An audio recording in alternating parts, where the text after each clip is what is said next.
پروین کا ملکہ کو بچانے کا کوئی ارادہ نہیں تھا۔ آخرکار باربرن اس کا ذاتی باڈی گارڈ تھا اور دیکھنے میں وہ سب سے زیادہ قابل بھروسہ لگ رہا تھا۔ کال سے حاصل کی گئی معلومات کے مطابق ملکہ اور باربرن کے درمیان بہت قریبی تعلق تھا، اس لیے یہ ابھی تک واضح نہیں تھا کہ ملکہ دوست ہے یا دشمن۔ اس کے علاوہ دونوں کا تعلق بھی اچھا نہیں تھا۔ پروین کو تب ہی ملکہ کو بچانے کا خیال آئے گا جب وہ واقعی بور ہو جائے اور کوئی بہتر کام نہ ہو۔ تاہم پھر بھی اسے لگا کہ آج رات اس کا موقع ہے۔ جب اس نے پہلی بار معلوم کیا کہ زینڈر محل کے تہہ خانے میں بڑا ہوا تو وہ ملکہ کے بارے میں مشکوک ہو گئی تھی۔ اب جب کہ اسے معلوم ہوا کہ ملکہ اور باربرن کا تعلق انتہائی قریبی ہے، پروین نے شک کرنا شروع کر دیا کہ ملکہ کسی پراسرار تنظیم سے جڑی ہوئی ہو سکتی ہے۔ در حقیقت شاید وہ خود اس پراسرار تنظیم کی سربراہ بھی ہو۔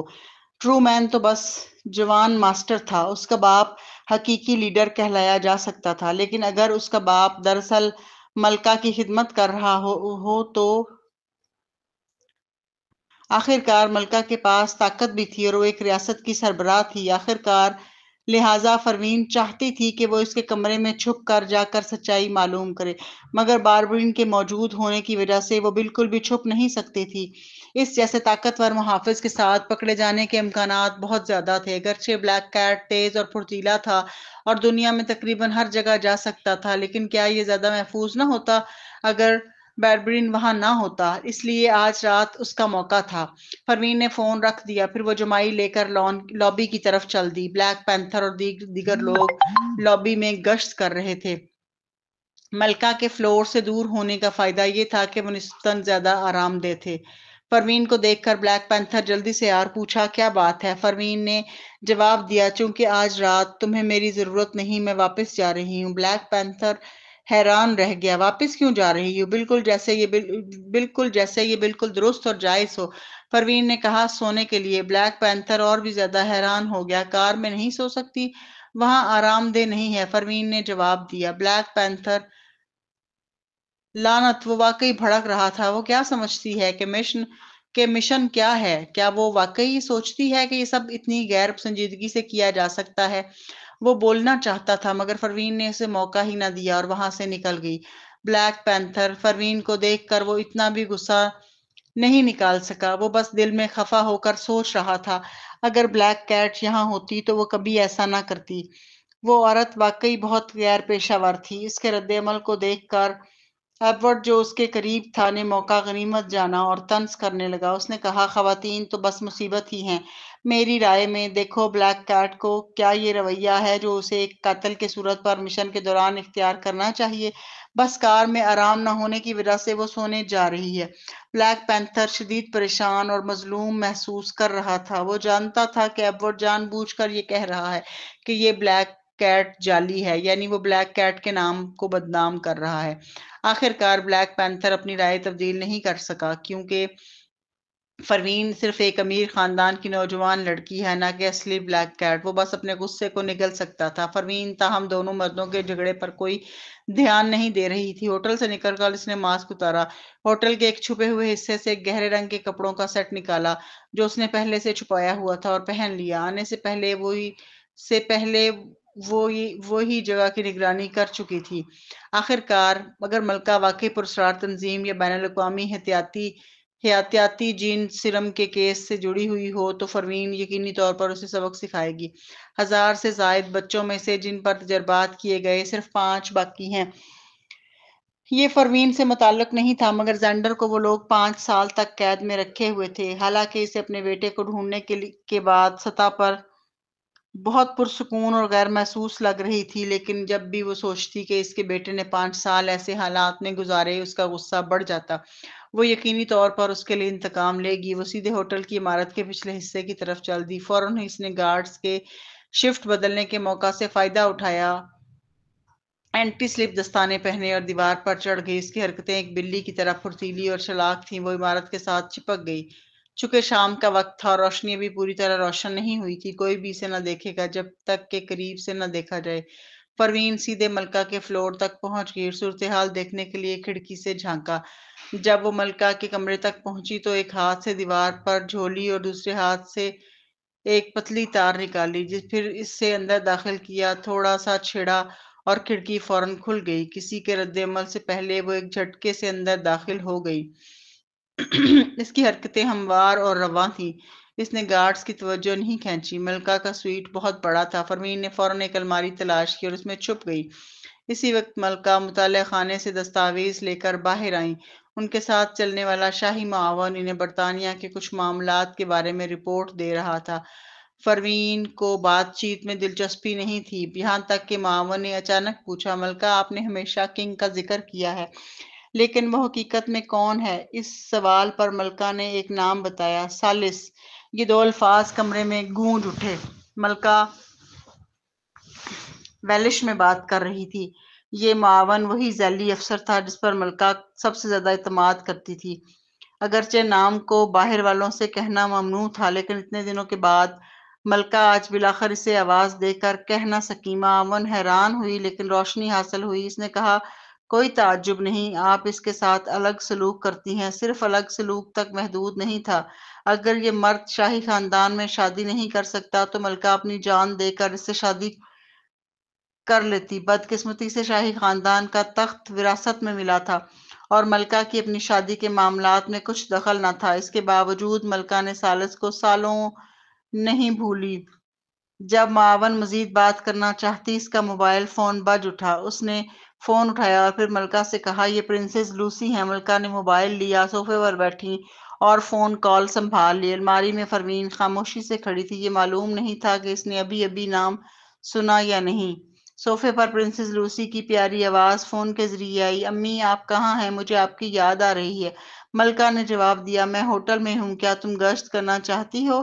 ٹھیک ہے۔ لوسی نے بات کی تو ملکہ نے بچگانہ انداز میں موبائل اٹھایا اور کمرے میں گھومی۔ لوسی مسکرائی اور بولی، کاش میں آپ کے ساتھ وہاں ہوتی، لیکن میں پرسوں ہی پہنچوں گی۔ افسوس۔ ملکہ ہنسی نہ روک سکی۔ صرف 2 دن ہیں، لیکن یہ 2 دن میرے لیے ہمیشہ کی طرح لگ رہے ہیں۔ مجھے آپ کی بہت یاد آ رہی ہے۔ ملکہ نے نخرہ کرتے ہوئے کہا، تمہارا مطلب ہے کہ تم شمائل کو یاد کر رہی ہو، ہے نا؟ لوسی نے ہنستے ہوئے کہا، ظاہر ہے کہ مجھے آپ کی زیادہ یاد آ رہی ہے امی۔ ویسے کیا آپ نے وہ تحفہ تیار کیا جو میں نے کہا تھا؟ ملکہ کے چہرے پر فوراً سنجیدگی چھا گئی۔ اس نے کہا، یہ میرا پسندیدہ مجسمہ ہے، لیکن تم اسے صرف شمائل کو دینے کے لیے لے رہی ہو۔ لوسی تم بہت آگے آ گئی ہو، ہے نا؟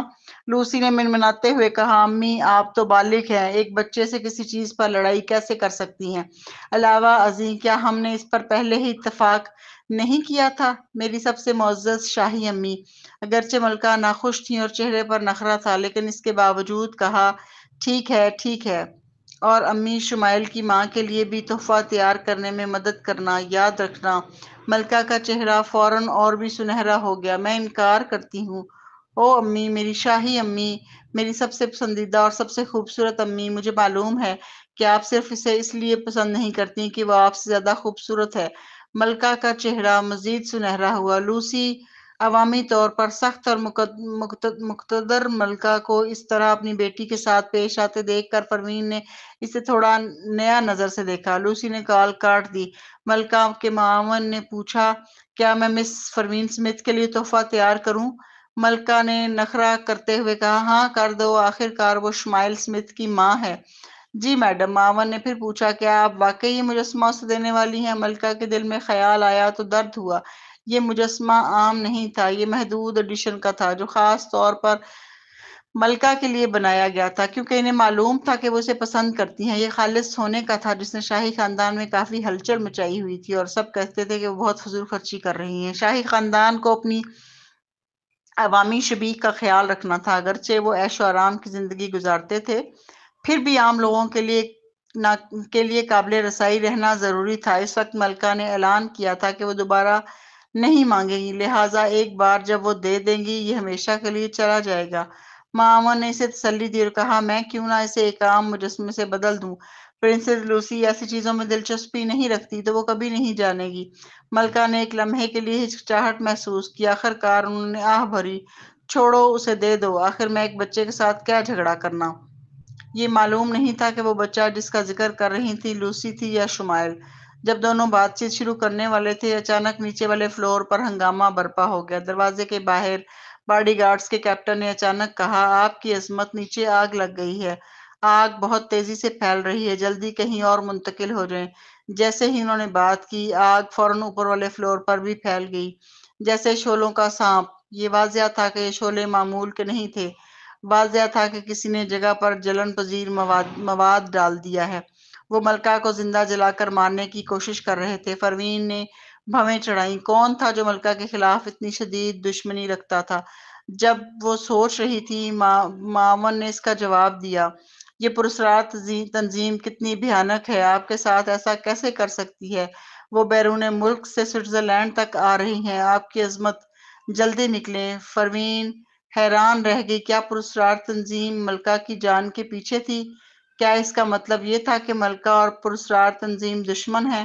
پروین کے دماغ کے پہیے تیز رفتاری سے گھومنے لگے۔ ٹرو مین کے مطابق باربرین نے پراسرار تنظیم کو دھوکہ دیا تھا، لیکن ملکہ باربرین کا ساتھ دے رہی تھیں۔ بظاہر باربرین ملکہ کی حفاظت کر رہا تھا، لیکن حقیقت میں کیا وہ بھی ملکہ کی حفاظت کے تابع نہیں تھا؟ ورنہ پراسرار تنظیم نے ان تمام سالوں میں اسے تلاش کر لیا ہوتا۔ آگ شدید تھی اور اوپر والے فلور پر تھی۔ پروین نے الماری کا دروازہ دھکیل کر کھولا اور باہر کی صورتحال دیکھنے کے لیے کھڑکی کی طرف گئی۔ پہلے فلور پر بلیک پینتھر اور ایبوٹ نے اوپر کی آگ دیکھ لی تھی اور اپنے آدمیوں کے ساتھ دوڑتے ہوئے اوپر آ گئے۔ چونکہ انہوں نے معاوضہ لیا تھا، انہیں اپنا کام کرنا ضروری تھا۔ یہ اساسن الائنس کا اصول تھا۔ جیسے ہی پروین کودنے ہی والی تھی، اچانک دروازے کے باہر گن کی آوازیں گونجی۔ دروازہ دوبارہ کھلا۔ معاون اور باڈی گارڈ کے کیپٹن ملکہ کی حفاظت کرتے ہوئے داخل ہوئے۔ کیپٹن نے کہا، ان کی فائر پاور بہت شدید ہے، ہم ابھی یہاں صرف چھپ سکتے ہیں۔ وہ ویلش نہیں بولتی۔ سالس نے سیاہ بغیر کسی پیٹرن کا ماسک پہنا ہوا تھا جو اندھیرے میں اس کے پورے چہرے کو ڈھانپ رہا تھا۔ اس کے ساتھ ہی ایک سیاہ ٹرنچ کوٹ بھی پہنا ہوا تھا جو اسے مکمل طور پر لپیٹ رہا تھا۔ اس کی قامت کے علاوہ پہلی نظر میں اس کی شکل و صورت کا کچھ اندازہ نہیں ہوتا تھا۔ سالس رات کے حاکم کی طرح تھا۔ صرف اس کے کھڑے ہونے سے ایک سنسنی خیز ماحول پیدا ہو گیا، ایسا کہ ارد گرد کوئی بھی اسے ہلکا نہ لے۔ اسے دیکھ کر ملکہ نے اپنے بال سیدھے کیے اور اپنی اسکرٹ کو درست کیا، پھر مسکراتے ہوئے وہ سالس کی طرف چلنے لگی۔ تاہم باربرین نے کہا، آپ جانے سے پہلے ڈاکٹر سے کیوں نہیں ملتی؟ سالس کو کوئی جلدی نہیں ہے۔ ملکہ نے طویل عرصے بعد اپنی معمول کی وقار اور نزاکت واپس پا لی تھی۔ اس نے اپنے ہاتھ پیٹ پر رکھے اور کمر سیدھی کی، جیسا کہ عدالت کے آداب کے مطابق تھا، اور سالس کی طرف چلی۔ اس دوران اس نے کہا، سالس صاحب پہلے ہی یہاں ہیں۔ اگر میں آپ ڈاکٹر کے پاس جاتی ہوں تو کیا میں انہیں نظر انداز نہیں کر رہی؟ باربری نے تھوڑی ہچکچاہٹ کے بعد دوبارہ انکار کرنے کی کوشش کی۔ آپ کی زندگی پر حملہ ہوا ہے نا؟ تھوڑی دیر انتظار کر لیں تو کوئی بات نہیں۔ اگرچہ ملکہ کی زندگی پر حملہ ہوا تھا اور وہ ابھی اوپر بہت گھبرا گئی تھی، اسی لمحے انہوں نے اپنا غرور برقرار رکھا اور جان بوجھ کر سالس کی سننے کی حد میں کہا، یہ چھوٹا سا مسئلہ کچھ نہیں، میں نے اس سے بھی بدتر دیکھا ہے، لیکن ہمارے باڈی گارڈز ابھی بھی اوپر ہیں۔ باربری نے کہا، اتنے بہانے کیوں بنا رہے ہو؟ ملکہ نے اسے ملامت کرتے ہوئے کہا، ایک باڈی گارڈ کی حیثیت سے تمہیں سکون سے رہنا سیکھنا چاہیے۔ ملکہ نے نہایت وقار سے بات کی اور اسے موقع پر نصیحت بھی کی۔ پھر انہوں نے کہا، اس کے علاوہ اساسن الائنس اور ہٹ مین لیگ کے بہت سے لوگ بھی آئے ہیں، یہ ان کا اعزاز ہے کہ وہ میری حفاظت کر رہے ہیں۔ بات کرنے کے بعد انہوں نے پروین کی طرف نرمی اور وقار سے مسکرا کر دیکھا اور کہا، یہاں بہت سے باصلاحیت لوگ ہیں، یہاں بلیک کیٹ چھت پر چڑھ سکتی ہے اور دیواروں پر چل سکتی ہے۔ پروین نے اسے دیکھا اور ہچکچاہٹ کے ساتھ بولنے سے قاصر اور بے بس۔ جب ملکہ بات کر رہی تھی وہ پہلے ہی سالس کے پاس پہنچ چکی تھی۔ انہوں نے وقار سے جھک کر کہا، بہت دن ہو گئے سالس صاحب۔ ملکہ نے یہ عمل بار بار آئینے کے سامنے مشق کیا تھا۔ سالس ایسا شخص نہیں تھا جس سے ہر وقت ملاقات کی جا سکے۔ ان دونوں کی آخری ملاقات 3 سال قبل ہوئی تھی۔ ملکہ نے اب اپنی پسندیدہ شخصیت کے سامنے اپنا غرور اور وقار برقرار رکھا۔ وہ صرف اپنی بہترین شکل دکھانا چاہتی تھی۔ سالس نے ایک لمحے کے لیے ہچکچاہٹ محسوس کی۔ اس کی گہری آنکھیں پہلے اس کے پیچھے دیکھیں، بلیک کیٹ پر جلدی سے نظر دوڑائی، پھر اپنا جھکاؤ کیا اور کہا، بہت دن ہو گئے آپ کی عظمت۔ سالس نے ویلش میں بات کی، اس کی آواز گہری اور خوشگوار تھی۔ ملکہ کی آنکھیں روشن ہو گئیں اور انہوں نے ویلش میں جواب دیا، ثالث صاحب ہمیشہ کے طرح دلکش ہیں۔ تاہم ثالث نے ارد گرد دیکھا اور جواب نہیں دیا۔ یہ دیکھ کر ملکہ نے اچانک کچھ سمجھا۔ انہوں نے اچانک پروین کی طرف دیکھا اور انگریزی میں پوچھا، بلیک کیٹ، کیا تم ویلش بولتی ہو؟ پروین نے بلا جھجک سر ہلا دیا۔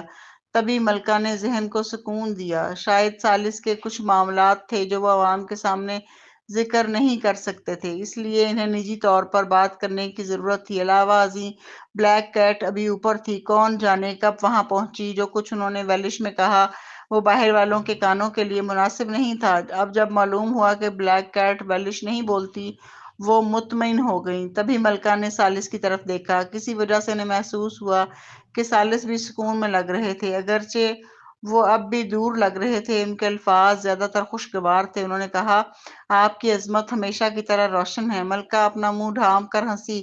انہوں نے کہا، واقعی مجھے لگا میں 3 سال پہلے سے بوڑھی ہو گئی ہوں۔ ثالث نے ملکہ کو پیچیدہ نگاہ دی اور پھر کہا، بالکل نہیں، لگتا ہے وقت آپ کے لیے نہیں گزرتا، آپ کی عظمت۔ ملکہ نے آنکھیں نیچی کیں اور کہا، میں نے سنا ہے کہ آپ کی اب بیٹی بھی ہے۔ اتفاق سے وہ اور میری بیٹی اچھی دوست ہیں۔ آپ کی منگیتر پروین سمتھ اور میں بھی پرانی دوست ہیں۔ وہ اس وقت موٹی تھی لیکن سنا ہے کہ وہ پتلی ہو گئی ہے اور زیادہ خوبصورت ہو گئی ہیں۔ میں سوچ رہی ہوں کون زیادہ خوبصورت ہے، میں یا وہ؟ ہاں، میں نے اب خود ہی ہماری فرسودہ دوستی دیکھی، پروین نے اپنے آپ سے سوچا۔ ثالث نے دوبارہ بلیک کیٹ کی طرف دیکھا۔ ان کی گہری آنکھوں میں کچھ چمکا جیسے وہ کچھ تول رہے ہوں۔ آخرکار انہوں نے ویلش میں کہا، آپ کی موجودگی زیادہ شاندار ہے، آپ کی عظمت۔ ملکہ نے اپنے ہونٹ کاٹ لیے۔ ثالث نے یہ نہیں کہا کہ وہ زیادہ خوبصورت ہیں، بس یہ کہا کہ ان کی موجودگی شاندار ہے۔ اگرچہ یہ محض رسمی لگتا ہے، لیکن یہ بہت نایاب بات تھی کہ وہ ایسا کہیں۔ ایک کاروباری شخص جس کی حیثیت سے ثالث شاذ و نادر ہی طاقت کی جدوجہد میں حصہ لیتا تھا۔ ملکہ کو یوں محسوس ہوا جیسے اس نے ابھی ابھی معاشرتی موت کا سامنا کیا ہو۔ آگ کی وجہ سے نہ صرف اس کے چہرے پر راکھ جمی ہوئی تھی بلکہ اس کے بال بھی جل کر بکھرے ہوئے تھے اور سر پر بے ترتیبی سے جم گئے تھے۔ پھر بھی وہ اس حالت میں ثالث سے ملنے گئی اور اسے سوال کر بیٹھی، زیادہ خوبصورت کون ہے، میں یا پروین سمتھ؟ یہ سوچتے ہی اسے اتنی شرمندگی ہوئی کہ چاہا کہ کہیں گڑھا کھود کر اپنے آپ کو دفن کر دے۔ ملکہ نے فوراً ایک اور کپڑوں کا سیٹ پہنا۔ جب وہ باہر نکلی تو کمپوزر دوبارہ بحال کر چکی تھی۔ معاون نے محتاط نگاہوں سے ملکہ کے چہرے کا مشاہدہ کیا اور پوچھا، آپ کی عظمت، آپ بالکل ٹھیک ہیں؟ اگرچہ ملکہ دل میں شرمندہ تھی لیکن باہر سے پرسکون رہی۔ اس نے جواب دیا، ایسا لگتا ہے کہ اس بار ثالث کا مجھ سے کچھ بڑا مطالبہ ہے، ورنہ اس کی اس مضحکہ خیز شکل کے باوجود کیا ثالث اسے تعریف کرنے کی ہمت کر پاتا؟ معاون بھی حیران تھی۔ اس نے پوچھا، وہ آپ سے کیا مانگ سکتا ہے؟ آخر وہ تو… لیکن اس نے باقی بات نگل لی۔ ملکہ نے باربرین اور بلیک کیٹ کی طرف دیکھا، پھر معاون کو ایک نگاہ دی۔ یہ منع تھا کہ ثالث کی شناخت پر غیر متعلق افراد پر ظاہر کی جائے۔ اتنے سالوں کے بعد بھی معاون ہی واحد تھی جسے ملکہ نے حقیقت بتائی تھی۔ اگرچہ باربرین اس کا معتبر جسمانی محافظ تھا، پھر بھی کچھ باتیں چھپانا بہتر تھا۔ معاون خاموش ہو گئی۔ پروین جو پیچھے چل رہی تھی اس وقت باربرین کا مشاہدہ کر رہی تھی۔ وہ شخص اپنے سخت اور درندہ صفت اورا سے آزاد ہو گیا تھا۔ ملکہ کے ساتھ اس کے پاس موجود ہونے پر وہ بھیڑیے کے کتے کی طرح مطیع لگ رہا تھا۔ وہ پروین کے لیے کچھ نیا سا محسوس ہوا۔ اپنے اپنے خیالات میں مشغول یہ چاروں ریستوران میں داخل ہوئے۔ ثالث پہلے ہی صوفے پر بیٹھا تھا۔ ملکہ نے ایک باوقار مسکراہٹ سجائی اور ایسے چلیں جیسے ابھی ابھی وہ اپنی بے وقوفی کا مظاہرہ نہ کر چکی ہوں۔ مسکراتے ہوئے اس نے انگلش میں کہا، میں نے آپ کو انتظار کروایا۔ ثالث نے بلیک کیٹ کی طرف ایک نظر ڈالی اور پھر ویلش میں جواب دیا، یہ میرا اعزاز ہے کہ میں آپ کا انتظار کروں۔ ثالث جو کچھ بھی کہہ رہا تھا وہ سب برطانیہ میں شائستہ انداز گفتگو تھا، ایک لفظ مشکوم یا مبہم نہیں تھا۔ لیکن چونکہ ثالث ہمیشہ خواتین کے ساتھ سخت رہتا تھا، اس لمحے اس کی شائستگی دیکھ کر ملکہ حیران اور خوش ہوئی۔ وہ یہ بھی نہیں سمجھ سکی کہ ثالث دوبارہ ویلش میں کیوں بات کر رہا ہے۔ کیا انگلش میں بات کرنا مناسب نہیں تھا؟ ملکہ مسکرا کر ثالث کے سامنے بیٹھ گئی۔ کھانا آرڈر کرتے وقت ثالث نے اس کی پسند کے مطابق کھانا لیا اور ساتھ ہی پورے وقت ویلش میں بات کرتا رہا۔ کھانا آرڈر کرنے کے بعد ملکہ نے سالس کے ساتھ کام کے معاملات پر بات کرنا شروع کی۔ اس نے کہا، ٹھیک ہے، آپ پورے شام میرے ساتھ بہت شائستہ رہے۔ بتائیں آپ مجھ سے کیا مانگنا چاہتے ہیں؟ سالس نے بات کو گھما پھرا کر نہیں کہا۔ آخر وہ چاہتا تھا کہ اپنا کام مکمل کرنے کے بعد جلد نکل سکے۔ وقت ضائع کرنا اسے سب سے زیادہ ناپسند تھا۔ اس نے بےتابی سے کہا، میں قریباً مستقبل میں UK جانے والا ہوں۔ ملکہ، اس کی آنکھیں چمک اٹھیں۔ ہمارے محل میں مہمانوں کی رہائشیں موجود ہیں، آپ کسی بھی وقت ٹھہر سکتے ہیں۔ سالس نے کھانسی کی اور کہا، میں کچھ دوستوں کو لانا چاہتا ہوں۔ ملکہ نے مسکرا کر کہا، یہ سب چھوٹی باتیں ہیں، کوئی مسئلہ نہیں۔ میں نے کبھی اپنے ماضی کے تمام دوروں میں آپ کو انکار نہیں کیا۔ سالس نے اپنے آپ سے سوچا، میں نے کبھی محل میں قیام نہیں کیا، حالانکہ ملکہ ہر بار مجھے بڑی دلچسپی سے مدعو کرتی ہے۔ اس کے علاوہ میں UK صرف 3 بار گیا ہوں۔ وہ ایسا بتا رہی ہے جیسے میں ہر وقت وہاں جاتا ہوں۔ خوش قسمتی سے ایک مخصوص شخص ویلش نہیں سمجھتا۔ سالس نے کھانسی کی اور کہا، اس بار کافی لوگ آئیں گے۔ ملکہ دوبارہ ہنس پڑی۔ دوسروں کے گھر شاید زیادہ مہمانوں کو رکھ نہ پائیں، لیکن محل کے لیے کافی لوگ کیا مسئلہ ہے؟ آپ کتنے لوگ لائیں گے؟ میں پہلے سے سب کچھ تیار کر دوں گی۔ اصل میں اتنے زیادہ نہیں، شاید 100 کے قریب، سالس نے جواب دیا۔ ملکہ، اس کی مسکراہٹ بھی کچھ دیر کے لیے جم گئی۔ بکنگم پیلس میں 100 غیر ملکی، اگر یہ لوگ بدنیتی پر مبنی ہوں تو اس تعداد کے ساتھ وہ انقلاب بھی کرا سکتے ہیں۔ اگر سالس صرف 4 یا 5 لوگ لے کر آ رہا ہوتا تو مسئلہ نہ ہوتا، لیکن 100 لوگ بہت زیادہ ہیں۔ کوئی تعجب نہیں کہ آج وہ اتنے دوستانہ لگ رہی ہیں۔ ملکہ کچھ نالاں ہوئی اور پوچھا، اتنے زیادہ لوگ آپ کیوں لائے ہیں؟ یہ شادی کے لیے نہیں؟ ٹھیک ہے، نہیں، میرا ایسا منصوبہ نہیں ہے، سالس نے جواب دیا۔ ملکہ پھر پوچھیں، کیا آپ کی منگیتر آئیں گی؟ سالس نے بھویں چڑھائی۔ ملکہ نے معنی خیز انداز میں کہا، آپ جانتے ہیں آپ کے بچوں کی ماں۔ سالس کی شناخت عوام سے چھپانی تھی، اس لیے ملکہ کبھی فرین کا نام براہ راست نہیں لیں گی۔ سالس نے جواب دیا، نہیں، وہ نہیں آئیں گی۔ صرف تب ملکہ نے سانس کا ایک ریلیف لیا، لیکن جلد ہی مسکرا کر کہا، آپ کی منگیتر اور میں چند بار ملاقات کر چکی ہیں۔ میں نے انہیں ذاتی طور پر بھی استقبال کیا تھا جب وہ پہلے محل آئیں۔ سالس نے سر ہلایا لیکن زیادہ توجہ نہیں دی۔ اسی وقت کھانا پیش کیا گیا۔ جب اس نے سلاد کے چند ٹکڑے لیے، اسے اچانک کچھ ٹھیک نہ لگنے لگا۔ اس نے اچانک اوپر دیکھا۔ کیا آپ نے کہا وہ محل جا چکی ہے؟ ملکہ نے سر ہلایا۔ جی ہاں، بالکل۔ سالس کے دل میں اچانک ایک شوم احساس پیدا ہوا۔ اس نے پوچھا، کیا تم دونوں نے انگلش میں بات کی؟ ملکہ نے جواب دیا، ظاہر ہے نہیں، وہ ویلش میں روانی سے بات کرتی ہیں۔ سالس، اس کے جسم میں اچانک لرزہ دوڑ گیا۔ کیا کسی نے نہیں کہا کہ وہ ویلش نہیں بولتی؟ سالس نے لاشعوری طور پر پروین کی طرف دیکھا، جو پاس کھڑی تھی اور بظاہر ان کی حفاظت کر رہی تھی۔ حقیقت میں وہ دیوار کے ساتھ ٹیک لگائے سر تھوڑا سا جھکا کر نیند لے رہی تھی۔ ملکہ بولی، ویسے آپ UK کیوں آ رہے ہیں؟ سالس نے نظریں نیچے کی اور جواب دیا، مجھے کچھ کاروباری اجلاسوں میں شرکت کرنی ہے۔ کون سے کاروباری اجلاس ہیں جن کے لیے آپ 100 لوگ ساتھ لانے والے ہیں اور آپ کو 100 لوگوں ساتھ لانے کی ضرورت ہے؟ سالس نے سر اٹھایا اور ملکہ کو غور سے دیکھا۔ کیا آپ مجھے آنے سے منع کر رہی ہیں؟ ملکہ کی سانس اٹک گئی۔ کسی وجہ سے اسے محسوس ہوا کہ مرد کا رویہ تھوڑا ٹھنڈا ہو گیا ہے۔ ابھی کچھ دیر پہلے کی مہربانی ختم ہو گئی تھی۔ ظاہر ہے کہ ملکہ کو اس سے خوف نہیں تھا، بس یہ کہ چونکہ وہ اس پر دل دے بیٹھی تھی، خود بخود وہ غیر فائدہ مند پوزیشن میں آ گئی۔ اس نے صبر سے وضاحت دی، میں آپ کو آنے سے روک نہیں رہی، لیکن پیلس میں ہر مہمان کو سخت نگرانی کا سامنا کرنا پڑتا ہے۔ آخرکار آپ کو تو معلوم ہونا چاہیے کہ ہر کوئی اندر داخل نہیں ہو سکتا۔ آپ زیادہ سے زیادہ 20 لوگوں کو محل میں لا سکتے ہیں۔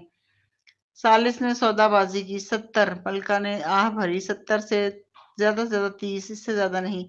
60۔ ملکہ نے دانت پیس کر کہا۔ 35، بس اتنے۔ 55۔ ملکہ، کیا وہ سمجھتا ہے کہ وہ میرے ساتھ کسی کاروباری سودے کی بات کر رہا ہے؟ کیا اسے معلوم ہے کہ 55 لوگوں کو بکنگم پیلس میں داخل کرنے کی اجازت دینے کے کیا نتائج ہوں گے؟ ملکہ نے بغیر پوچھے خود کو روک نہ سکی۔ آپ وہاں بالکل کیا کرنے کا ارادہ رکھتے ہیں؟ کاروباری اجلاس؟ ٹھیک ہے۔ اس کے ساتھ وہ اس موضوع پر مزید بات نہیں کر سکی۔ پروین، جس کی آنکھیں تنگ تھیں، بظاہر سو رہی تھی، لیکن حقیقت میں وہ کانوں کو کھڑے کر کے ان کی بات سن رہی تھی۔ کیا یہ واقعی کاروباری اجلاس تھا؟ کیا یہ ملکہ سے درخواست کرنے کا طریقہ تھا جب وہ خاموشی سے اسے برا بھلا کہہ رہی تھی۔ ملکہ نے ایک اور بے بسی بھری حیرت انگیز طور پر سالس کے لیے غیر معمولی صبر دکھاتے ہوئے کہا، میں واقعی آپ کی تعریف کرتی ہوں، آپ کچھ نہیں بتاتے، پھر بھی اصرار کرتے ہیں کہ میں آپ کو اجازت دوں۔ 40 لوگ، یہ میری حد ہے۔ ٹھیک ہے فرمین، سالس نے فوراً صرف ایک لفظ میں جواب دیا۔ تب جا کر ملکہ نے کہا، حال ہی میں آپ کیا کر رہے تھے؟ آپ اس سے پہلے کہ وہ بات مکمل کر پاتی، سالس اچانک کھڑا ہو گیا اور کہا، مجھے اچانک یاد آیا کہ مجھے کچھ کام نمٹانا ہے، لہٰذا میں پہلے نکلتا ہوں۔ ملکہ وہ سالس کی طرف دیکھتی رہ گئی، حیران، کیا اب وہ مجھے بیکار سمجھ کر نظر انداز کر رہا ہے؟ اور جیسے ہی میرا کام ختم ہوا مجھے پس پشت ڈال دیا۔ یہ مرد واقعی، وہ تقریباً بالکل بے زبان ہو گئی۔ اس نے مایوسی سے پوچھا، آپ صرف 40 لوگ محل میں لانا چاہتے ہیں، ٹھیک ہے؟ سالس نے اپنی باری میں سوال کیا، کیا میں زیادہ لوگوں کو لا سکتا ہوں؟ نہیں، آپ نہیں لا سکتے، لیکن آپ مجھے استعمال کرنے کے بعد پس پشت نہیں ڈال سکتے۔ کم از کم کھانے کے ساتھ تو ختم کر سکتے ہیں نا؟ تو میں اپنے ساتھ مزید 10 لوگ لے آؤں؟ ملکہ واقعی اس کی تعریف کرتی ہیں۔ اس نے نایاب طور پر باہر سب کے سامنے بچیوں جیسی ناراضگی دکھاتے ہوئے اپنا پیر زمین پر مارا اور کہا، چلو چلو، واقعی آپ کا وقت بہت قیمتی ہے۔ سالس نے سر ہلا دیا۔ جیسے ہی وہ جانے کے لیے مڑا، ملکہ نے باربرن کی طرف دیکھا اور کہا، اس کے ساتھ جاؤ، آپ 3 دن تک سوئٹزرلینڈ میں اس کی حفاظت کے ذمہ دار ہو۔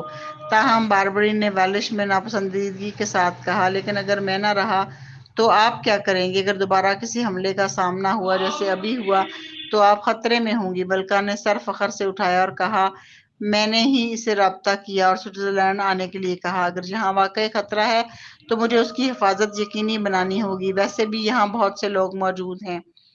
کیا بلیک کیٹ نے اپنی جان خطرے میں ڈال کر میری حفاظت نہیں کی تاکہ وہ میری قریبی حفاظتی محافظ بن سکے؟